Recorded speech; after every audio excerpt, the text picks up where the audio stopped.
Viene la reforma de la convención, de la Constitución santafesina, ya los convencionales han jurado y se viene nada más a la vuelta de la esquina aquí en julio. Porque ayer en el Congreso de la Nación, como dijo don Mauricio Macri, pasaron cosas. Es interesante lo que ha sucedido ayer porque uno tiene la sensación, y en todo caso no la sensación, sino que puede corroborarlo, que las noticias más vinculadas al ámbito político en realidad terminan por correr de lugar a determinadas audiencias, a muchas audiencias o a la mayoría de las audiencias. ¿Qué quiero decir con esto? Por ejemplo, el día en que los medios de comunicación hicieron la cobertura de las elecciones porteñas, estas últimas, que ganó el candidato de Javier Milei, que ganó Adorni, el único canal que eligió no transmitir fue Telefe. Puso una película, no un peliculón, no cine iraní como en el Cine Club, no una película de esas que pone Telefe, como decíamos en el barrio, y así mismo ganó en la audiencia. O sea, el desinterés por la cobertura electoral fue altísimo y así se expresó también la deserción en las urnas. Pero hay algunos otros síntomas en los que vale la pena detenerse. Por ejemplo, la entrevista que hace Cristina Fernández de Kirchner con Gato Silvestre, que está aquí en esta radio en la primera mañana, la semana pasada, el lunes, mejor dicho, no la semana pasada, esta semana, pero el lunes, alcanza más de 8 puntos de rating. La controvertida Cristina, la que tiene un vaivén en las encuestas permanente, que ahora la muestra un poco más arriba, pero sí con una alta imagen negativa. Pero esa Cristina Fernández de Kirchner alcanza 8 puntos de rating. Y hay un detalle que no es nada menor. Ayer, en el Congreso de la Nación, se debatieron algunas cuestiones. En todas ellas el oficialismo se anotó una derrota estruendosa.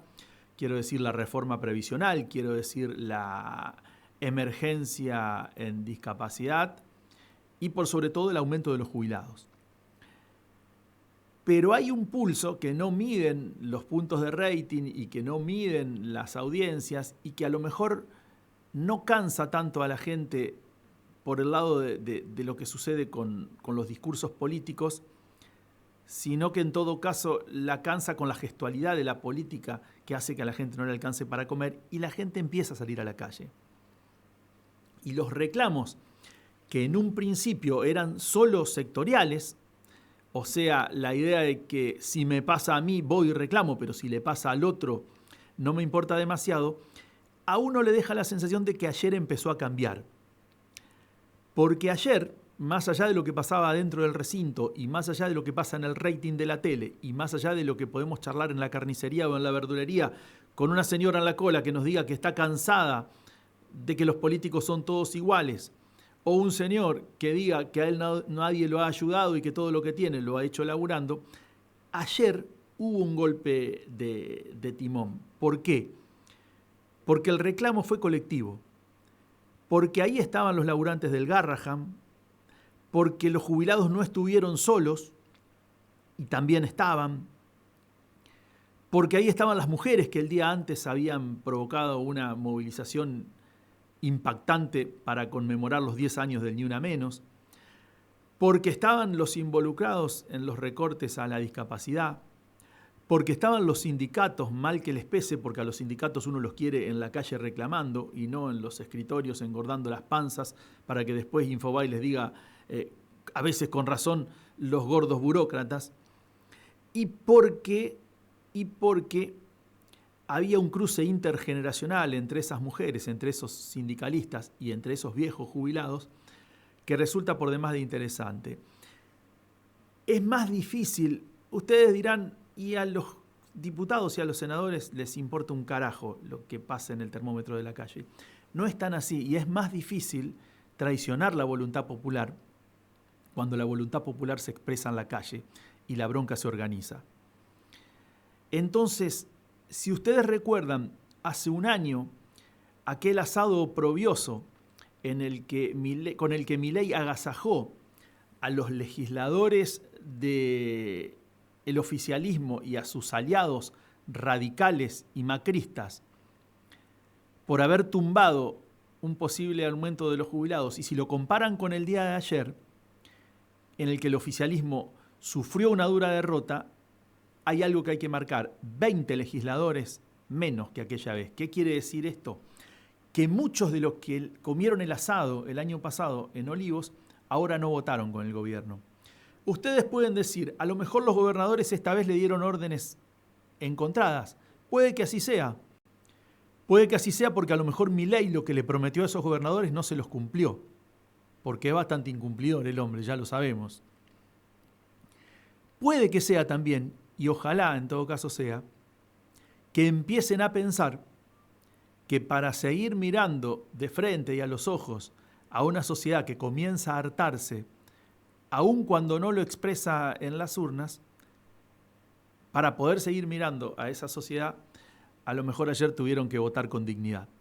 Y no lo hicieron un montón, claro que no lo hicieron un montón, y es bueno que lo consideremos. Por eso yo decía, hay que ponerle nombre y apellido a quién es Javier Milei en la cercanía. No nos va a escuchar a nosotros Milei, no nos va a escuchar Bullrich a nosotros, no nos va a escuchar Adorni. Pero sí hay que ponerle nombre a la cercanía y darle la espalda en las urnas, pero no solo no votándolos, sino yendo a votar a otros candidatos que corroboran que no todo es lo mismo y que ofrecen otras alternativas, y decirle no a Ana Cantiani, porque es la que expresa a Javier Milei, decirle que no a Mayoraz, decirle que no a Romina Díez. Porque esos son los candidatos que ayer se opusieron al aumento de los jubilados, que ayer se opusieron a que se prorrogara la emergencia en discapacidad y que todo el tiempo celebran la barbarie con que el gobierno se expresa en las redes sociales y en la pública para con los sectores más débiles. Botón de muestra haber agredido a un chico de 11 años con autismo la semana pasada a través de X. Entonces uno no tiene nada en términos personales, pero hay que ponerle nombre y apellido a quienes celebran todo esto. A lo mejor no votan hoy en el Congreso de la Nación, porque se expresan acá, en el Consejo o en nuestras redes, pero esos son los que te demuestran que no somos todos iguales. Porque yo no he escuchado a ningún legislador de la izquierda o de Unión por la Patria decir que no quería que le aumenten a los jubilados, y los otros sí. Entonces no es lo mismo. No es lo mismo. Y como no todo es lo mismo, ayer, aun cuando el gobierno dijo que va a vetar, porque es una irresponsabilidad que a los jubilados les aumenten el 7%, ayer da la sensación de que algunas cosas empezaron a cambiar, porque no todo es lo mismo. Y porque para el gobierno tampoco todo es lo mismo, y no se confundan. Mientras el gobierno dice que va a vetar porque es una medida irresponsable la que ha tomado la Cámara ayer de ordenar que el bono pase de 70.000 a 100.000 pesos, que los jubilados tengan un 7% de aumento, un 7% después de todo lo que perdieron con la inflación, mientras dicen que es una irresponsabilidad, ayer en el boletín oficial, a través de una resolución de la UIF, elevaron los montos de las operaciones a partir de los cuales se deben hacer los reportes de operaciones sospechosas de lavado de dinero.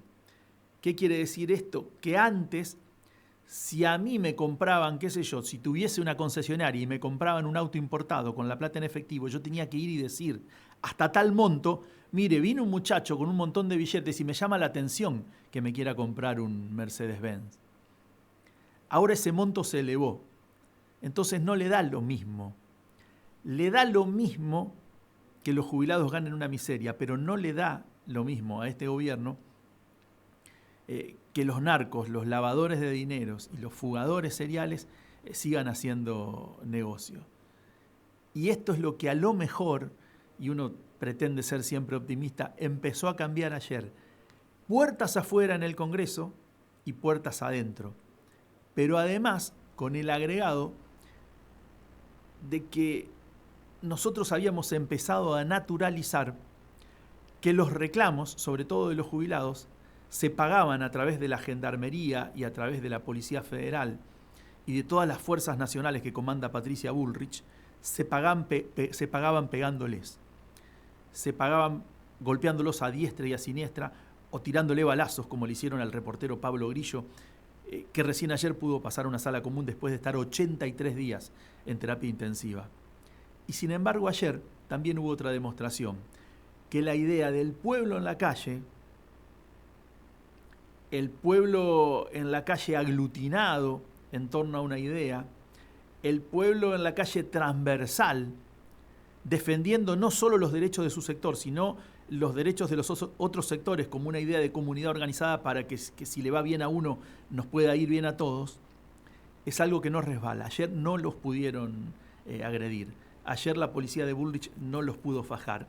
Y también demuestra, para los que creen que la política se hace solo en las redes sociales, solo agrediendo en Twitter, solo haciendo un posteo romanticón en Instagram o en Facebook de las cosas que pasaron y que seguramente ya no pasarán, a pesar de que todo eso existe, también queda demostrado que la capacidad de movilización, que la idea de lo popular ganando la calle, como dice el Eternauta, lo viejo sirve. Juan.